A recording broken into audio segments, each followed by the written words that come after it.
Media के सभी मित्र और राजस्थान सरकार और जिला प्रशासन, यहाँ की अजमेर की पालिका प्रशासन के सभी अधिकारीगण, सभी कर्मचारीगण, मैं आज के इस कार्यक्रम में आप सभी का हृदय से स्वागत करता हूँ, आप सबका अभिनंदन करता हूँ। और सर्वप्रथम मैं तीर्थराज पुष्कर की इस पवित्र और तपोमयी भूमि पर विराजमान सृष्टि के आदि रचयिता, वेदों के प्रणेता भगवान ब्रह्मा जी को साष्टांग प्रणाम करता हूँ। मैं आज पुष्कर राज में उत्तराखंड धर्मशाला आश्रम के लोकार्पण के अवसर पर उपस्थित हमारे सभी महानुभावों का जो यहाँ पर हैं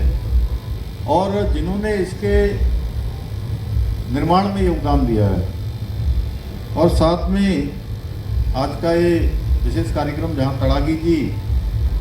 और आप सब में से बहुत सारे लोग, हमने जो एक नवाचार शुरू किया है उत्तराखंड में, एक नया काम पूरे देश भर के प्रवासी भाई बहनों को एक दिन प्रवासी सम्मेलन करके हम उनको भी उनके पैतृक स्थानों से जोड़ने का काम कर रहे हैं। और पिछले साल से हमने वो सम्मेलन शुरू किया और मुझे बताते हुए खुशी है कि तड़ागी जी समेत पूरे देश भर के ऐसे लोग जो समाज के विभिन्न क्षेत्रों में काम करते हैं, वो हर वर्ष उस सम्मेलन में सम्मिलित होते हैं, अपने विचार रखते हैं। और मैं आज यहाँ राजस्थान के मुख्य सचिव रहे, भारत सरकार के सचिव हैं श्री सुधांशु पंत जी का भी मैं बहुत धन्यवाद करता हूँ कि उन्होंने भी आज के कार्यक्रम को बनाने में एक सेतु की भूमिका के रूप में अपना योगदान दिया। और मैं राजस्थान सरकार के मुख्यमंत्री जी का भी धन्यवाद करता हूँ कि उन्हें भी यहाँ आना था और उन्होंने मुझे कहा था कि चूँकि मेरा कार्यक्रम पहले तय हो चुका था, इसलिए उन्होंने कहा कि इसको थोड़ा व्यवस्थित कर लेते या कोई, तो मैंने उनसे कहा कि नहीं, आप फिर कभी आप जब यहाँ आएंगे तो तब आ जाएंगे आपके प्रतिनिधि के रूप में। यहाँ पर हमारे सुरेश जी, ओंकार सिंह जी और सारे लोग यहाँ पर, कुलदीप जी भी आ गए हैं वहाँ से, और अन्य हमारे जिलाधिकारी भी हैं, सभी लोग हैं, तो मैं उनका भी बहुत धन्यवाद करता हूँ। मेरे लिए ये बहुत प्रसन्नता का विषय है कि मुझे आज के इस विशिष्ट कार्यक्रम के माध्यम से तीर्थराज पुष्कर की पवित्र भूमि में आप सबके बीच में एक बार फिर से यहाँ आने का, आप सबसे मिलने का और भगवान ब्रह्मा जी का आशीर्वाद लेने का शुभ अवसर प्राप्त हो रहा है। और हमारे शास्त्रों में कहा गया है, यथा महोदधे स्तु तल्यो चान्योपसीति जलाशय तथा वे पुष्कर श्यापी समम तीर्थम विद्यते। यानी कि जैसे समुद्र के समान कोई जलाशय नहीं है, वैसे ही तीर्थराज पुष्कर के समान कोई दूसरा तीर्थ नहीं है, जैसा अभी हमारे प्रजापति जी ने भी कहा, ओंकार सिंह जी ने। इनमें भी सृष्टि के रचयिता भगवान ब्रह्मा जी की यज्ञस्थली और अनेकों ऋषि मुनियों की तपोभूमि पुष्कर तीर्थ को समस्त तीर्थों का गुरु होने का गौरव प्राप्त है। पुष्कर केवल एक तीर्थ नहीं है, बल्कि भारत की सनातन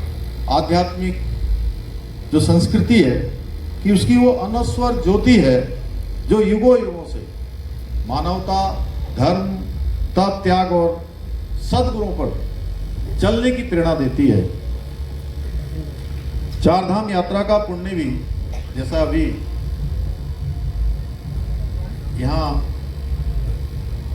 कुलदीप जी आप कह रहे थे, चार धाम, आप सुरेश जी कह रहे थे कि गंगा जी का स्नान करने का वो पुण्य या यात्रा वो तभी पूरी होती है। चार धाम यात्रा करने का भी पुण्य तभी पूर्ण माना जाता है जब तीर्थराज पुष्कर के पावन सरोवर में उसके बाद स्नान किया जाए। शायद पुष्कर राज की इसकी आध्यात्मिक महिमा और अलौकिक आभा से प्रभावित होकर मेरे पूज्य माता पिता ने भी शायद मेरा नाम पुष्कर रखा।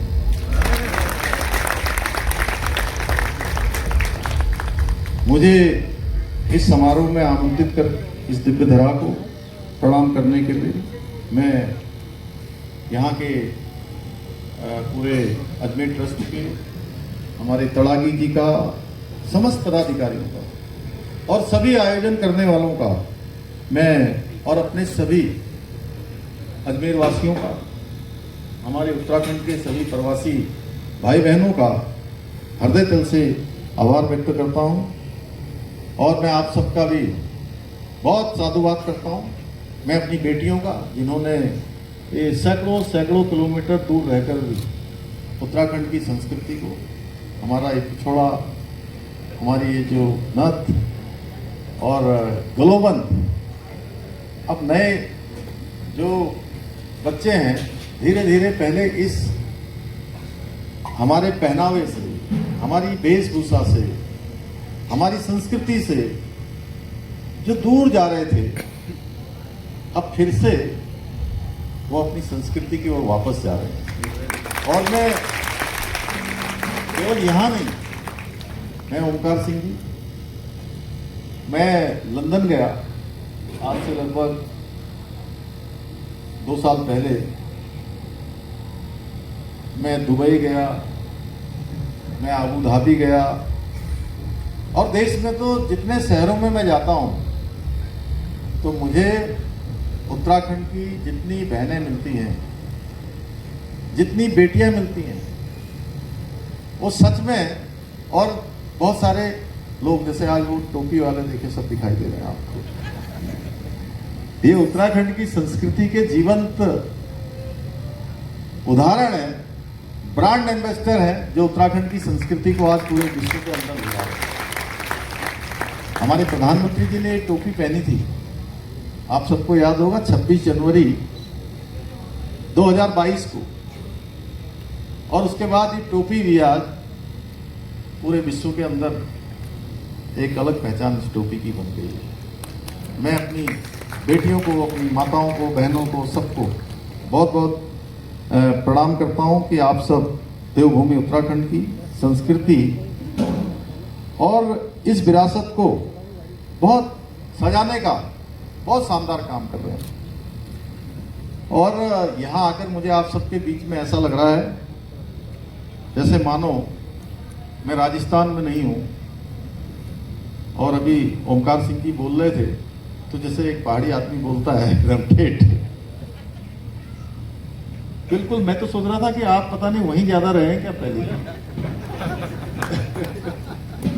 और हमारे जो है सुरेश जी भी, कुलदीप जी भी, ये सब जितने सरल हैं, सीधे हैं, देखिए मंत्री हैं, विधायक हैं, लगता नहीं कि बिल्कुल जो है इनकी सरलता, इनकी सज्जनता, कोई दिखावा नहीं, किसी प्रकार का वो नहीं। तो मुझे लगता है कि हमारे सब उत्तराखंड के भाई बहन आप सबको पाकर और ओमकार सिंह जी आप जैसे अभिभावकों को पाकर सच में ये लोग बहुत सुखी हैं यहाँ पर हर प्रकार से। और मुझे भी ऐसा लग रहा है कि मैं आज अजमेर में नहीं हूँ, मैं उत्तराखंड के किसी कार्यक्रम में हूँ। मुझे पूरा विश्वास है कि आने वाले समय में ये जो हमारी धर्मशाला बनी है यात्रियों और श्रद्धालुओं के लिए एक और महत्वपूर्ण स्थल के रूप में आश्रय देने का काम करेगी, बल्कि उत्तराखंड और राजस्थान के बीच सांस्कृतिक, आध्यात्मिक, सामाजिक संबंधों को और अधिक मजबूत बनाने का काम करेगी। भाइयों बहनों, आदरणीय प्रधानमंत्री श्री नरेंद्र मोदी जी के कुशल नेतृत्व और उनके मार्गदर्शन में आज हमारी सनातन संस्कृति की पताका संपूर्ण विश्व के अंदर फैल रही है और दुनिया भर के देश हमारी प्राचीन भारतीय संस्कृति और दर्शन से परिचित हो रहे हैं। आज चाहे अयोध्या में भगवान श्री रामचंद्र जी का भव्य दिव्य मंदिर बन रहा हो, बाबा विश्वनाथ के कॉरिडोर का निर्माण होना हो, भव्य काशी दिव्य काशी बनना हो, महाकाल लोक उज्जैन में महाकाल लोक बनना हो, या उत्तराखंड के अंदर ही बद्रीनाथ धाम का मास्टर प्लान हो, केदारनाथ धाम का नवनिर्माण हो, या सुदूरवर्ती क्षेत्र अंतर्राष्ट्रीय सीमा पर लगा हुआ 17,000 फुट की ऊंचाई पर आदि कैलाश के दर्शन करने जाना, भारत के प्रधानमंत्री के रूप में नरेंद्र मोदी जी का जाना हो, मुखवा हरसिल जहां गंगा मैया का मायका है उस स्थान पर जाना हो, या भारत का जिसको अंतिम गांव कहा जाता था उस अंतिम गांव को उसी गांव में जाकर भारत के पहले गांव की संज्ञा देना हो, यह हमारे प्रधानमंत्री मोदी जी के नेतृत्व में आज तेजी से बढ़ रहा है। और भारत की जो संस्कृति है, भारत की जो विरासत है, उसको सशक्त बनाने के साथ ही भारत की संस्कृति को वैश्विक पहचान दिलानी हो, विश्व में मजबूती प्रदान करनी हो, वैश्विक मंचों पर उसका प्रभाव करना हो, आदरणीय प्रधानमंत्री जी के ही मार्गदर्शन में हमारी सरकार भी उत्तराखंड में देवभूमि की सांस्कृतिक विरासत और उसकी संरक्षण के दिशा में निरंतर कार्य कर रही है। हमने जहां एक और केदारखंड और मानसखंड के मंदिर क्षेत्रों के सौंदर्यीकरण के लिए हम अनेकों कार्य कर रहे हैं। चार धामों के अनेक मार्ग नए बन गए हैं, पूरे देश और दुनिया के लोग आज चार धाम आते हैं तो उनको अंतर महसूस होता है कि पहले किस प्रकार की सड़कें होती थी, पहले किस प्रकार की वहां सुविधाएं होती थी। हाँ, ये जरूर है, हमारे मीडिया के मित्र यहां पर हैं, मैं कहना चाहता हूं कि चार धाम की यात्रा ये कोई सामान्य यात्रा नहीं होती, ये बहुत कठिन यात्रा होती है, लेकिन उस कठिन यात्रा को भी आसान बनाने का काम हमारे प्रधानमंत्री नरेंद्र मोदी जी के नेतृत्व में हम सब लोग वहाँ आगे बढ़ा रहे हैं, उसको आगे कर रहे हैं। और केदारनाथ जाने के लिए आज रोपवे का काम प्रारंभ होने जा रहा है। आने वाले समय में जो यात्रा कई घंटों की होती है, दिनों की होती है, वो यात्रा कुछ ही मिनटों में संपन्न हो जाएगी। इसी प्रकार सिखों का जो हमारा बड़ा धार्मिक स्थल है हेमकुंड साहब जो 3-4 दिनों की यात्रा होती है, वो यात्रा भी कुछ ही मिनटों में संपन्न हो जाया करेगी। और ऐसे लोगों के लिए जो शारीरिक रूप से कमजोर हैं, अस्वस्थ हैं, वृद्ध हैं, जिनके लिए यात्रा अत्यधिक कठिन होती है, उनके लिए भी ये यात्रा आसान होने वाली है। चार धाम ऑल वेदर रोडें हो, चाहे दिल्ली से देहरादून एलिवेटेड रोड हो, उन सब ने आज जो लंबी दूरी है उसको बहुत कम समय का बना दिया है। ऐसे अनेक काम हो रहे हैं। उसके साथ साथ हम श्री कृष्ण यमुना तीर्थ सर्किट निर्माण की दिशा में भी काम कर रहे हैं, जिसके अंतर्गत यमुना जी में अनेक घाट बनाए जाने का काम आगे बढ़ रहा है। इसके साथ साथ आप सब हरिद्वार आते हैं, ऋषिकेश आते हैं, मां पूर्णागिरि के धाम शारदा जी पर जाते हैं, जहां हम गंगा कॉरिडोर ऋषिकेश और हरिद्वार में बना रहे हैं। उसके साथ साथ शारदा जी के तट पर मां पूर्णागिरि के आंगन पर, जहां वर्ष भर लाखों की संख्या में श्रद्धालु आते हैं, वहां शारदा कॉरिडोर के निर्माण की दिशा में भी कार्य किया जा रहा है। इसके अतिरिक्त हमने भारतीय संस्कृति, दर्शन और इतिहास के गहन अध्ययन के लिए दून विश्वविद्यालय में सेंटर फॉर हिंदू स्टडीज की स्थापना भी की है, जिसमें अध्यात्म में, हिंदू दर्शन पर, इन सब पर एक बड़ा शोध चलने वाला है। भाइयों बहनों, देवभूमि उत्तराखंड संपूर्ण भारत के लोगों के लिए आस्था, श्रद्धा और विश्वास और संस्कृति का पवित्र केंद्र है। ऐसी देवभूमि के सांस्कृतिक मूल्यों को बनाए रखना, उसके सांस्कृतिक स्वरूप को बनाए रखना, उसके मूल अस्तित्व से कोई छेड़छाड़ न हो, इस संकल्प लेकर हम काम कर रहे हैं। जहां हमने इसी संकल्प और इसी उद्देश्य को आगे बढ़ाते हुए जबरन धर्मांतरण रोकने के लिए हमने सख्त और कठोर कानून बनाया है। इसके साथ साथ हमने प्रदेश में लैंड जिहाद, लव जिहाद और थूक जिहाद जैसी जो विकृत और घृणित मानसिकता है, इसके खिलाफ भी कठोर कार्रवाई सुनिश्चित की है। इतना ही नहीं, हमने उत्तराखंड में एक सख्त दंगारोधी कानून बनाकर अब दंगे का माहौल बनाने वाले, दंगे की राजनीति करने वाले और दंगे से सरकारी संपत्ति, निजी संपत्ति को नुकसान पहुंचाने वालों को भी सबक सिखाने के लिए कठोर दंगारोधी कानून भी बनाया है। और अब कोई वहां दंगा करेगा, सरकारी संपत्ति, निजी संपत्ति को नुकसान पहुंचाएगा, तो उस दंगे से हुए नुकसान की भरपाई की एक एक पाई की वसूली उसी दंगा करने वाले से वसूल की जाएगी। इसके साथ ही हमने प्रदेश में इस पर भी रोक लगाई कि प्रदेश में कहीं पर नीली चादर, कहीं हरी चादर, कहीं पीली चादर, और इन सब चादरों के माध्यम से बड़े पैमाने पर सरकारी जमीनों को अतिक्रमण करना, सरकारी जमीनों पर कब्जा करना, इनके खिलाफ भी हमने कड़ी कार्रवाई सुनिश्चित की है। और एक प्रकार का लैंड जिहाद, इस लैंड जिहाद पर कार्रवाई करते हुए अभी तक हमने उत्तराखंड में 10,000 एकड़ से अधिक जमीन इन लैंड जिहादियों के कब्जे से मुक्त कराई है। इतना ही नहीं, हमने देवभूमि उत्तराखंड वासियों को 2022 में जब उत्तराखंड विधानसभा का आम चुनाव हुआ, हमारे प्रधानमंत्री नरेंद्र मोदी जी के नेतृत्व में हमने वचन दिया था कि नई सरकार के गठन होते ही हम उत्तराखंड में एक समान कानून, समान नागरिक संहिता का कानून, कोई किसी पंथ का होगा, किसी समाज का होगा, किसी वर्ग का होगा, सबके लिए उत्तराखंड में एक समान कानून हम लागू करेंगे। भाइयों बहनों, मुझे आप सबको बताते हुए खुशी है कि देवभूमि उत्तराखंड देश की आजादी के बाद देश का पहला राज्य बन गया है जहां सबके लिए समान नागरिक संहिता का कानून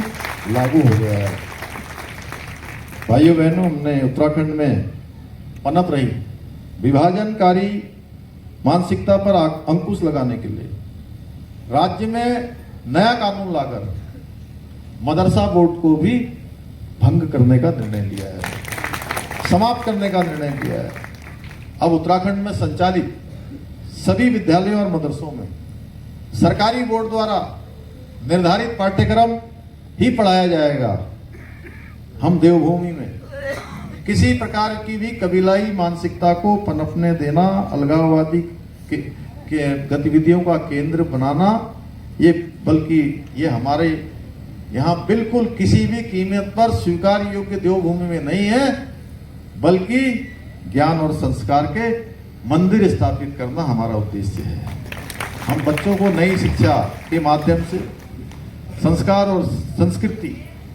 दोनों की ओर ले जाते हुए, नवाचार की ओर ले जाते हुए, नई शिक्षा नीति के माध्यम से बच्चों को आज शिक्षा और संस्कार दोनों ही क्षेत्रों में आगे बढ़ाने का काम कर रहे हैं। यही नहीं, हमने प्रदेश के अंदर 250 से भी अधिक अवैध रूप से संचालित होने वाले मदरसों को भी हमने सील करने का काम किया है। आप सभी जानते हैं कि कुछ लोग हमारे धार्मिक स्थलों पर बेस बदलकर सनातन धर्म को बदनाम करने का षड्यंत्र कर रहे थे, इसलिए हमने उत्तराखंड में ऑपरेशन कालनेमी चलाकर ऐसे छदम वेशधारी जो धर्म के मार्ग पर आने वाले, धार्मिक लोगों की भावनाओं को आहत करने वाले, सनातन संस्कृति को बदनाम करने वाले ऐसे छदम वेशधारियों के खिलाफ ऑपरेशन कालनेमी चलाकर उनके खिलाफ भी हम सख्त कार्रवाई कर रहे हैं। आज के इस अवसर पर मैं आप सभी उत्तराखंडी भाई बहनों से ये आग्रह करता हूं कि आप जिस क्षेत्र में भी रहें, जहां भी काम करें, अपने राज्य की संस्कृति और मातृभूमि की पहचान और अपने पूर्वजों की इस गौरवशाली परंपरा को सदैव गर्व के साथ आगे बढ़ाते रहे। बहुत कठिन परिस्थितियों में, जैसा अभी तड़ागी जी कह रहे थे कि 1936 में इसका शुरुआत हो गया, और सच में वहाँ का एक बड़ा चुनौतीपूर्ण इतिहास, कठिन परिस्थितियों में लोगों ने वहाँ से काम किया है, लेकिन मैं बहुत गर्व से कह सकता हूं कि उत्तराखंड के लोग जहां भी रहते हैं उन्होंने अपना एक मान बनाया है, सम्मान बनाया है, अपने ईमानदारी से, अपने परिश्रम से, अपने कौशल से एक विशिष्ट पहचान भी उन्होंने बनाई है और देश की सेवा में हमेशा योगदान दिया है। आज देवभूमि उत्तराखंड का ऐसा कोई ही परिवार शायद होगा जिस परिवार का देश की सेना से कोई ना कोई संबंध न हो। हर घर से कोई सेना में, कोई पैरामिलिट्री में, देश की किसी न किसी सीमा पर भारत की सुरक्षा के लिए योगदान दे रहा है और बड़ी संख्या में, चाहे वो पहला विश्व युद्ध हो, दूसरा विश्व युद्ध हो या देश की आजादी के बाद जितने युद्ध हुए हैं, उत्तराखंड के वीर जवानों ने देश की रक्षा के लिए अपना सर्वोच्च बलिदान देने में कभी भी जो है किसी प्रकार की भी कोई पीछे हटने का काम नहीं किया है। हमेशा बढ़ चढ़कर उन्होंने देश की सुरक्षा के लिए अपना योगदान दिया है। भाइयों बहनों, आदरणीय प्रधानमंत्री श्री नरेंद्र मोदी जी के नेतृत्व और मार्गदर्शन में हम उत्तराखंड को देश की आध्यात्मिक राजधानी के रूप में स्थापित करने के लिए अपने विकल्प रहित संकल्प के साथ काम कर रहे हैं। मुझे पूरा विश्वास है इस संकल्प को पूरा करने के लिए प्रत्येक उत्तराखंडी, चाहे वो प्रदेश में रह रहा हो या देश दुनिया में किसी भी कोने में, अपनी निष्ठा, परिश्रम और संकल्प के साथ अपनी भूमिका निभाएगा और हम सब मिलकर उत्तराखंड को देश का श्रेष्ठ राज्य बनाने में अवश्य सफल होंगे। इसी के साथ अभी तड़ागी जी ने जो यहाँ पर कहा है, चूंकि इतना बड़ा ये निस्वार्थ सेवा का काम है और सच में जो लोग यहाँ पुण्य की प्राप्ति के लिए आते हैं उनके रहने का प्रबंध, यहाँ पर ठहरने का प्रबंध, जो भी उन्होंने कहा लाइट एवं अन्य समस्या, उसके लिए जो 50 लाख रुपए की धनराशि कही है वो तत्काल जोशी जी कहीं होंगे तो तत्काल वो राशि जो है हमारी यहाँ आ जाएगी। मैं इसकी घोषणा करता हूँ। इन्हीं शब्दों के साथ मैं आप सभी का आभार व्यक्त करते हुए पुष्कर राज की इस पवित्र भूमि को नमन करते हुए अपनी बात को समाप्त करता हूँ। धन्यवाद। बहुत आभार परम आदरणीय मुख्यमंत्री महोदय। अब इस विदा की सरस